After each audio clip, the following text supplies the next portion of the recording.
The night shift nurse sang lullabies to the Comatose Millionaire, unaware he could hear every word when he finally woke after 6 months.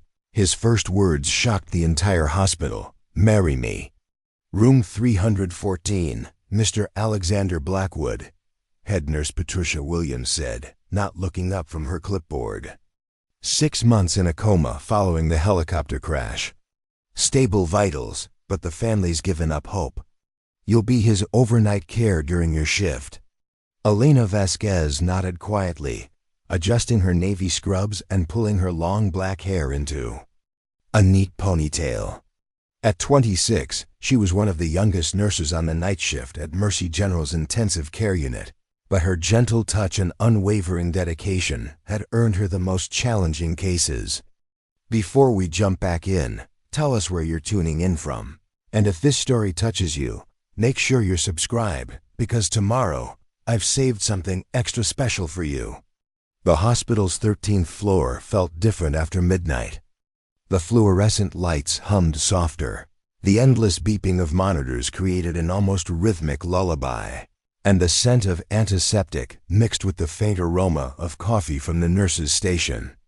Elena had grown to love these quiet hours when the chaos of the day settled into peaceful vigilance. She pushed open the door to room 314, and her breath caught slightly. The room was larger than most, clearly upgraded to a private suite with floor-to-ceiling windows overlooking the city skyline. Medical equipment surrounded a hospital bed where a man lay motionless, his dark hair slightly tousled against the white pillowcase. Alexander Blackwood was 34, though Elena wouldn't learn his age until later. What she saw now was a face that seemed almost peaceful, as if he were simply sleeping deeply rather than trapped in unconsciousness.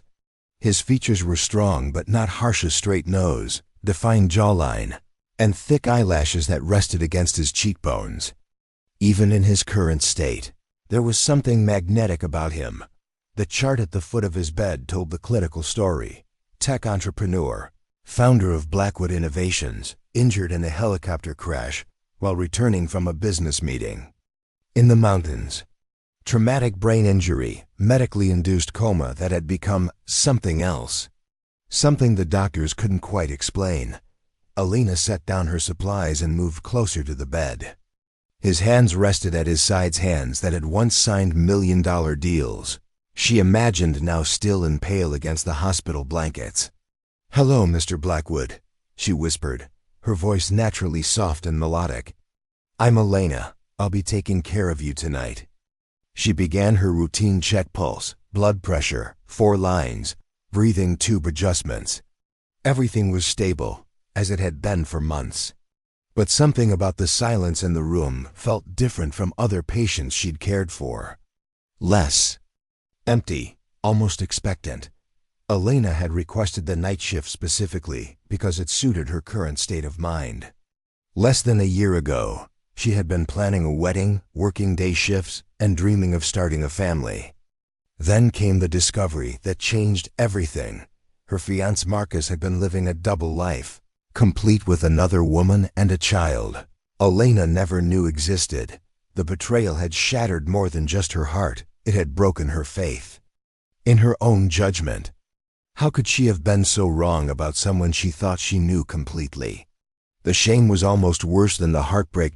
So she'd requested nights, moved to a small apartment across town, and built a life around caring for people who couldn't hurt her because they couldn't speak. Coma patients, she discovered, were the perfect companions for someone afraid of trusting again. They needed her completely but demanded nothing she wasn't ready to give. She finished her medical checks and settled into the chair beside Alexander's bed. The night stretched ahead, 12 hours of monitoring, charting, and keeping vigilant watch. Usually she brought books or scrolled through her phone during the quiet moments. But tonight, looking at Alexander's peaceful face, she felt an unusual urge. "You know what, Mr. Blackwood?" she said softly. "You look like you could use a lullaby."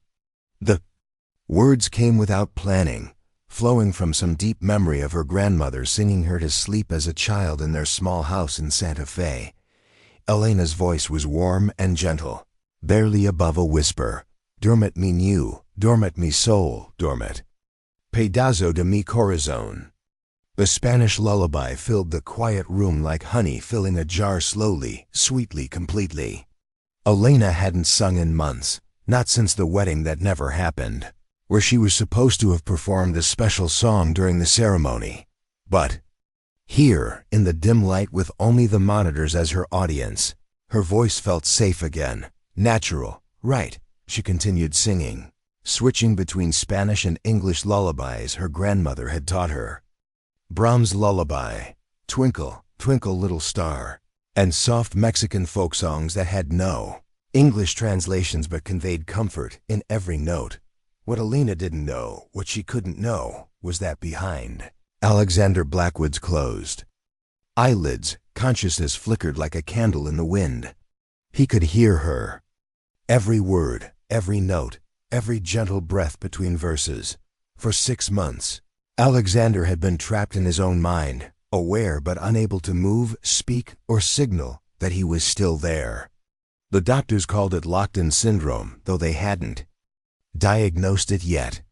To the world, he appeared completely unconscious. But inside, he was very much alive and desperately, painfully lonely. Until now. Elena's voice was the first beautiful thing he'd experienced since the accident. Her lullabies cut through the medical noise and endless silence, reaching him in a place he'd thought was unreachable.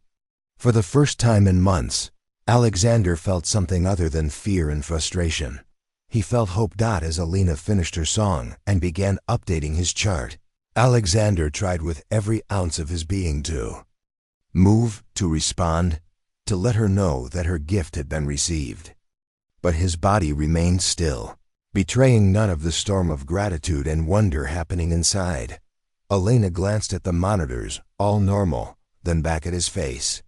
For just a moment, she could have sworn she saw the slightest change in his expression, a softening around his eyes perhaps.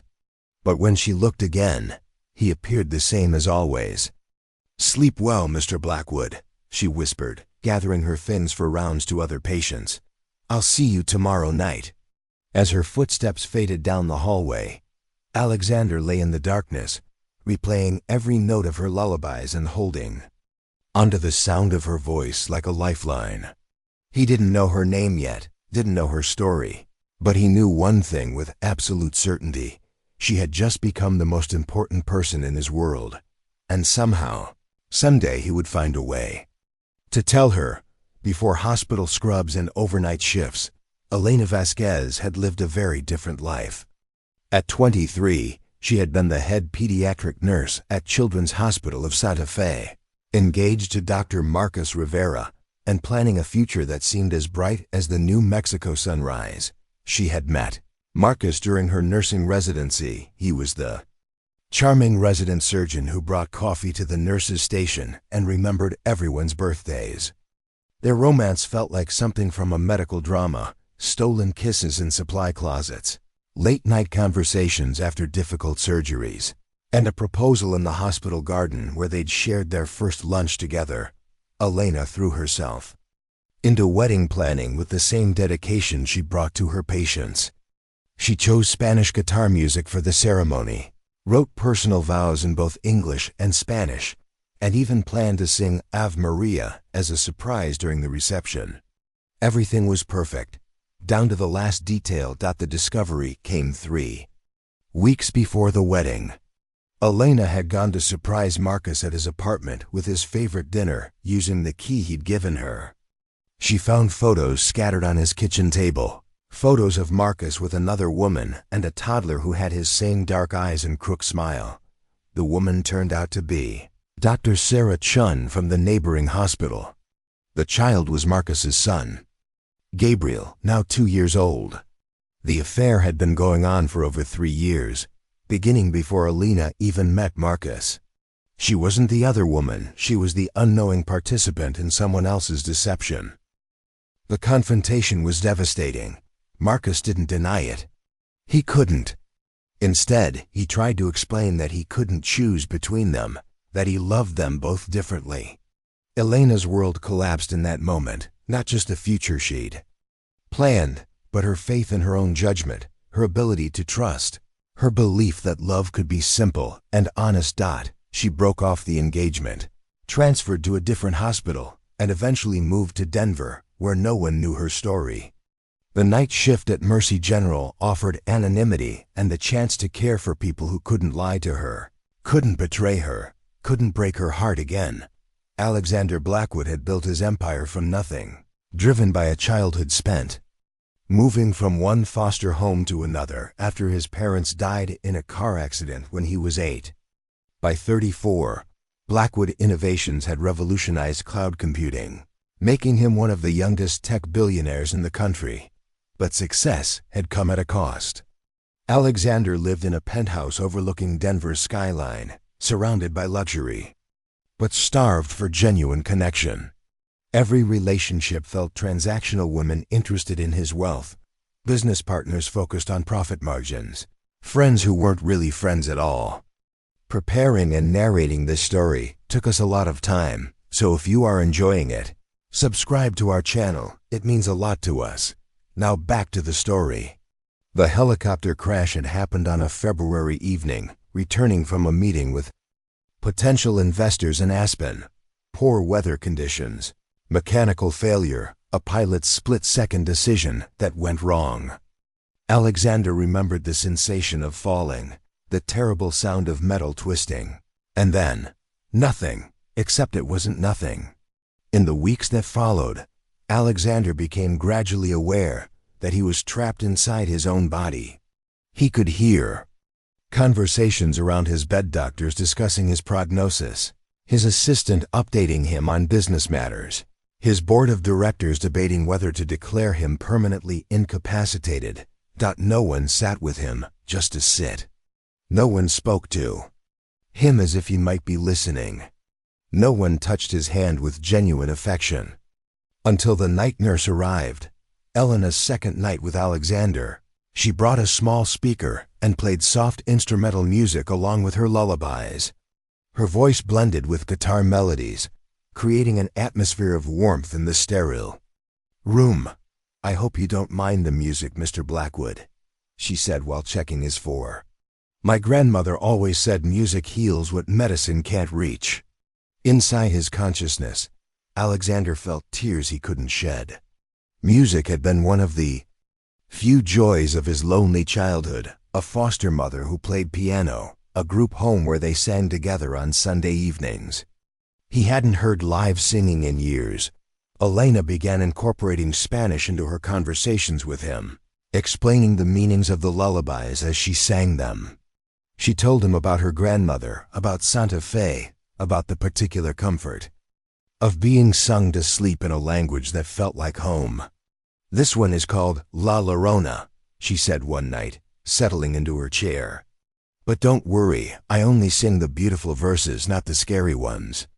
My abuela used to say that every song has power, so we should choose carefully which power we release into the world." Alexander found himself living for these moments. Elena's presence became the bright spot in his dark world, her voice the thread connecting him to life beyond the confines of his paralyzed body. By the end of her first week caring for him, Elena had begun to look forward to her time in room 314. There was something peaceful about Alexander's presence, something that made her feel less alone in the world. "You know what I think, Mr. Blackwood?" she said one night, gently adjusting his blankets. "I think you're in there fighting to come back. I can feel it somehow." If only she knew how right she was. Alexander was indeed fighting to respond, to let her know that every word mattered, that her lullabies were rebuilding something in him that he'd thought was permanently broken. She was teaching him, without knowing it, what it felt like to be cared for without agenda, loved without conditions. Each night, Elena sang him closer to something he'd never experienced before, home. And each night, Alexander fell deeper in love with the woman who was healing his soul while his body slept. 3 weeks into Elena's care, Dr. Sarah Mitchell noticed something unusual during Alexander's morning rounds. His heart rate showed subtle variations that corresponded with different times of night, always spiking slightly around 11 p.m. and remaining elevated until 7 a.m. "It's probably nothing," Dr. Mitchell told Elena during shift change. "But his brain activity seems more active during overnight hours. Keep an eye on any changes, no matter how small." Elena nodded, though she couldn't explain the flutter of hope in her chest. That night, she paid closer attention to Alexander's responses as she sang. During Brahms' Lullaby, she could have sworn his breathing shifted slightly, becoming deeper and more rhythmic. "Are you listening to me in there?" she whispered, leaning closer to his bed. "If you are, I want you to know. You're not alone. I'm here." Alexander's entire consciousness focused on her words. He tried desperately to move a finger, blink an eye, anything to let her know he was there. The effort was exhausting, but he felt something, a tiny spark of sensation in his right hand. As the weeks passed, Elena found herself talking to Alexander about things she'd never shared with anyone. The safety of his silence made it easier to process her own pain. "I was supposed to get married last year," she confided one night while organizing his medications. "Found out my fiancé had been living a double life. Silly, right? I should have seen the signs." She paused, studying his peaceful face. "But maybe that heartbreak brought me here, to take care of you. My grandmother used to say that broken things can be mended stronger than before. I'm starting to think she might have been right." Alexander wished he could tell her that her fiancé was a fool, that anyone who could deceive someone as pure and caring as Elena didn't deserve her. He wished he could tell her that her broken heart had indeed led to something beautiful. It had led her to save him. Elena's fourth week caring for Alexander coincided with her birthday, a day she'd been dreading since. It would have been 2 weeks after her planned wedding anniversary. She arrived at work feeling melancholy, carrying a small gift bag. "Happy birthday to me," she said quietly as she entered room 314. 27 years old. Spending my birthday at work, not exactly how I pictured my life going. She pulled a small, antique music box from the bag, a gift to herself from a vintage shop downtown. When wound, it played Clair de Lune in delicate, tinkling notes. "My grandmother had one just like this," she told Alexander, winding the mechanism. "She said music boxes hold wishes inside their melodies. Would you like to make a wish with me?" As the gentle melody filled the room, Elena closed her eyes and made a silent wish for healing, for peace, for the courage to trust again someday. She didn't notice the single tear that slipped down Alexander's cheek, the first physical response he'd managed since the accident. Alexander's wish was simpler, but more desperate: to wake up, to tell her how her care had transformed him, to ask her not to leave when he no longer needed nursing. Dr. Mitchell began requesting daily reports on Alexander's overnight vitals. His brain scans showed increased activity, and his muscle tone was improving slightly, changes so subtle that they could be attributed to the natural healing process. But Elena sensed something more significant was happening. "He's coming back," she told her colleague Nurse Patricia during a rare moment when their shifts overlapped. "I know it sounds crazy, but I can feel it." Patricia, who'd been a nurse for 30 years, didn't dismiss Elena's intuition. "Trust your instincts, honey. Sometimes we see things the machines can't measure." On a particularly quiet Thursday night, Elena was humming La Golondrina while adjusting Alexander's position to prevent bed sores. As she gently moved his arm, she felt resistance, not the dead weight of unconsciousness, but the slight tension of muscle response. Her breath caught. "Alexander?" she whispered, using his first name for the first time. "Can you hear me?" She watched his face intently, searching for any sign of response. For a moment, she thought she saw his eyelids flutter, but the movement was so brief she couldn't be sure. Inside his mind, Alexander was screaming her name, trying with every ounce of his being to respond. The effort sent waves of exhaustion through his consciousness, but he'd felt her touch, really felt it, for the first time since the accident. Elena began bringing small personal items to make Alexander's room more comfortable. A small plant for the windowsill, photos of sunsets and mountains taped to the wall where he could see them if he opened his eyes, essential oil diffusers that made the space smell like lavender instead of antiseptic. "I know this is still a hospital room," she said one night, adjusting a new photo of the Santa Fe sunset. "But everyone deserves to be surrounded by beauty while they heal." She also started reading to him poetry, short stories, news articles about his company's continued success under his management team's leadership.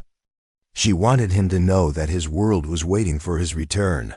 6 weeks into their nightly routine, Elena asked the question that had been growing in her heart. "What if you can hear me, Alexander? What if you're trapped in there, aware of everything? That must be so frightening and lonely." She took his hand gently in hers. "If you can hear me, I want you to know that you matter. Your life has value beyond your company, beyond your money. You matter because you're you." Alexander felt her words heal wounds he didn't even know he carried. No one had ever told him he mattered simply for existing. In that moment, he fell completely, irrevocably in love with Elena Vasquez, not just for her voice or her gentleness, but for her soul. But their peaceful world was about to be shattered. Changes were coming too. Mercy General and Elena's position was far from secure. Neither of them knew that their time together was running out. Elena arrived for her shift on a rainy Tuesday evening to find head nurse Patricia waiting with an envelope and a somber expression. "Hospital restructuring," Patricia said without preamble. "Budget cuts in the ICU. They're consolidating the night shift coverage and reassigning several nurses to different departments." Elena's heart sank as she opened the letter.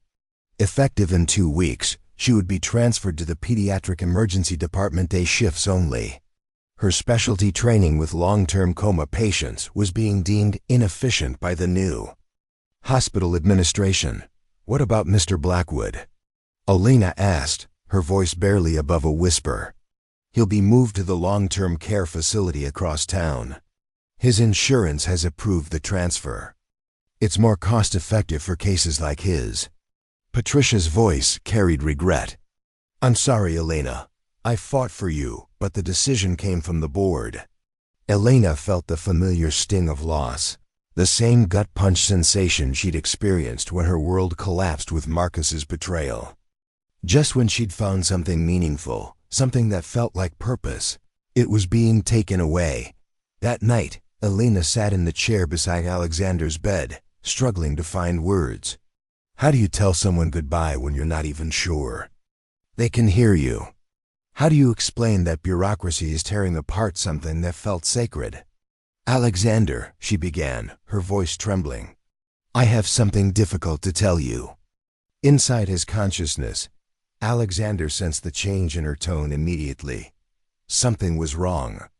"They're transferring me to a different department in 2 weeks, and you're being moved to a long-term care facility." She paused, fighting back tears. "I want you to know that these past 2 months have meant everything to me. Taking care of you, singing to you, it's helped heal something in me I didn't think could be fixed." Alexander's internal world erupted in panic. No, not when he was so close to breakthrough, so close to finding a way to tell her how he felt. He tried to move, to respond, to give any sign that would make them reconsider. But his body remained stubbornly still. Over the next week, Elena threw herself into researching alternatives. She called insurance companies, contacted social workers, even looked into private nursing positions. But Alexander's case was complex, and the long-term facility was the most logical choice for someone in his condition. Meanwhile, Alexander was fighting the hardest battle of his life. Every night, he concentrated all his energy on trying to move, to speak, to blink anything that would prove he was conscious and needed Elena specifically. The effort was exhausting and demoralizing, but he couldn't give up. Elena noticed subtle changes in his vital signs, elevated heart rate, irregular breathing patterns, increased brain activity on the monitors. She reported these to Dr. Mitchell, hoping they indicated progress. "It could be a sign that his brain is preparing for recovery," Dr. Mitchell said cautiously. "Or it could be stress responses to the increased stimulation as we prepare for transfer. We'll continue monitoring." Elena's final shift in the ICU arrived too quickly. She'd brought special things for their last night together: the music box, a playlist of all the lullabies she'd sung to him, and a letter she'd written but would never send. "This is it," she said, settling into the familiar chair. "Tomorrow night, someone else will be taking care of you. Someone good, I hope, but not me." She wound the music box, and Claire de Lune began its delicate melody. "I need you to know something, Alexander. These nights with you have been the most peaceful I've had since my life fell apart. You gave me back my purpose, my faith in caring." For others, Alexander was drowning in grief and frustration. This couldn't be happening.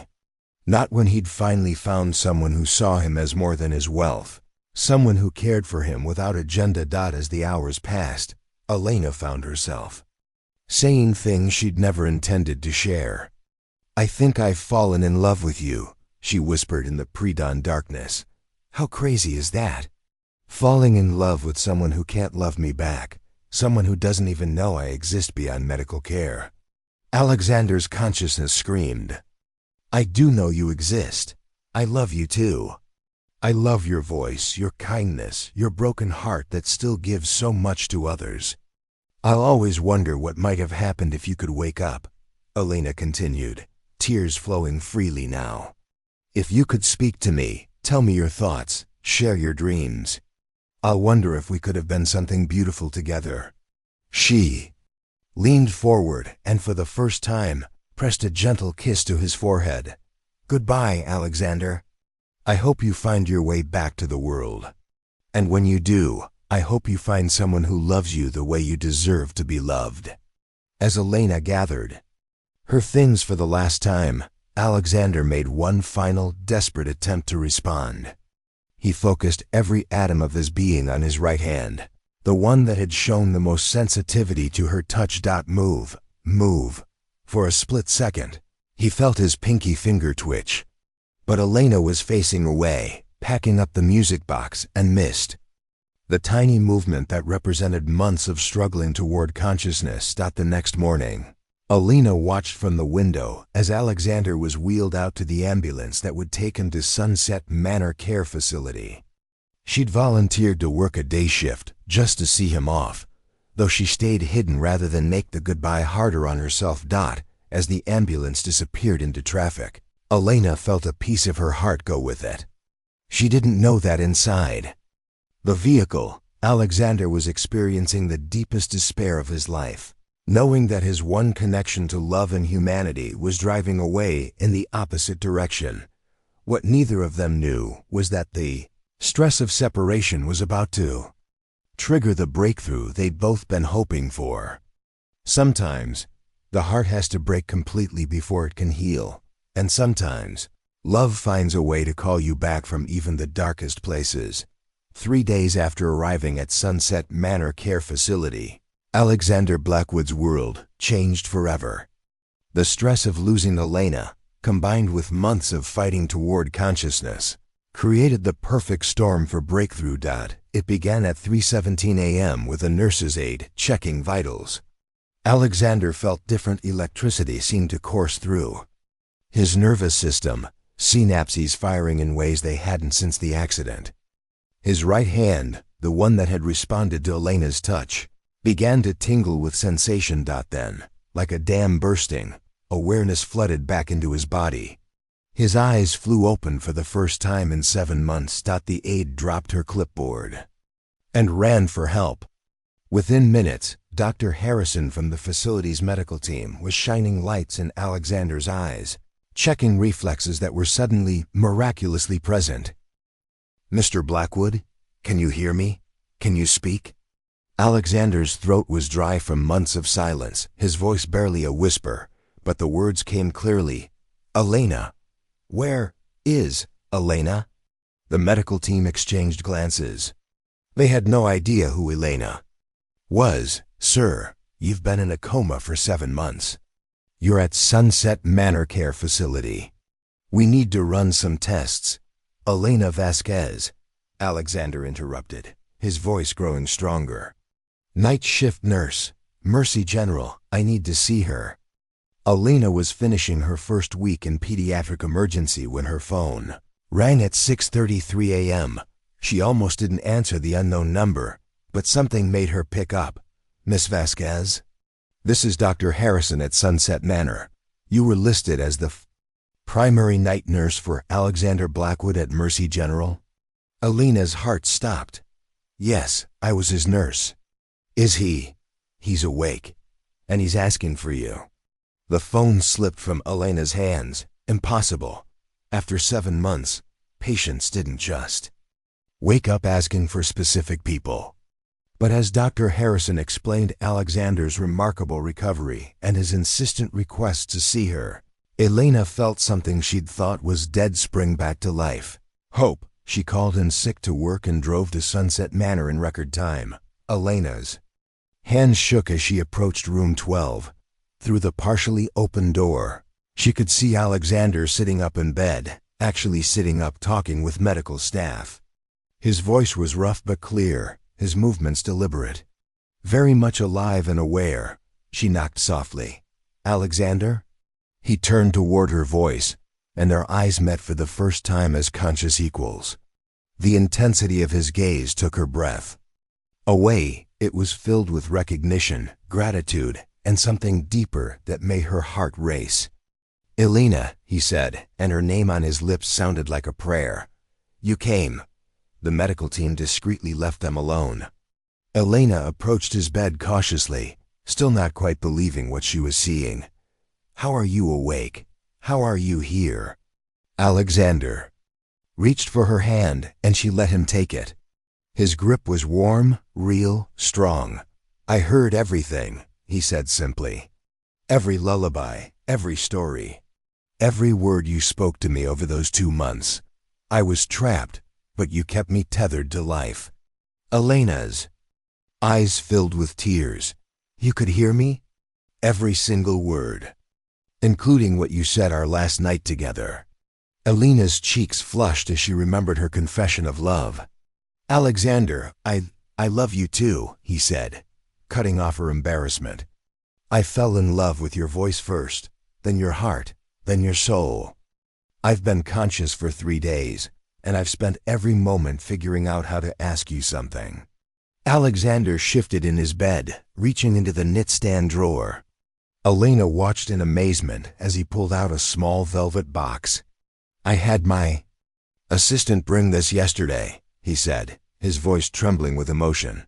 Elena, I know this is crazy. I know we've never had a normal conversation, never been on a date, never even shared a meal. But I also know that you saved my life in every way a person can be saved. He opened the box to reveal a stunning but simple diamond ring. You sang me back to life. You showed me what love without agenda looks like. You cared for me when I couldn't give you anything in return except the privilege of taking care of someone who couldn't even thank you. Elena's tears flowed freely now. I don't want to waste another moment trapped in a life that doesn't include you, Alexander continued. Elena Vasquez, will you marry me? For a moment, the room was silent except for the soft hum of medical equipment. Then Elena laughed through her tears, the first truly joyful sound Alexander had heard with his own ears. Yes, she whispered. Yes, absolutely yes.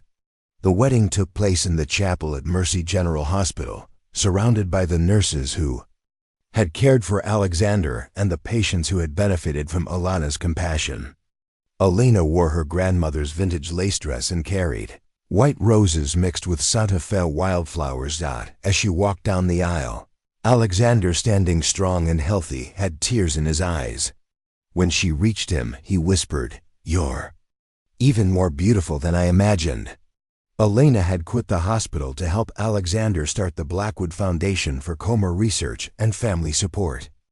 Their first initiative was funding music therapy programs in hospitals across the country, because they understood firsthand the power of human connection in healing. During their first dance as husband and wife, Elena sang softly in his ear the same Spanish lullaby she'd sung on their first night together. Alexander held her close, marveling at how a broken heart and a comatose mind had found each other in the darkness and created something beautiful. "What are you thinking about?" Elena asked as the song ended. Alexander smiled, touching her face. Gently, "I'm thinking that sometimes the best love stories begin when we're not even awake to write them." As their friends and family applauded around them, Elena and Alexander knew they had found something rarer than wealth or success. They had found a love that could literally wake the dead and heal the deepest wounds. Their lullaby had become a love song, and they would spend the rest of their lives singing it together. Up next, you've got 2 more standout stories right on your screen. If this one hit the mark, you won't want to pass these up. Just click and check them out. And don't forget to subscribe and turn on the notification bell so you don't miss any upload from us.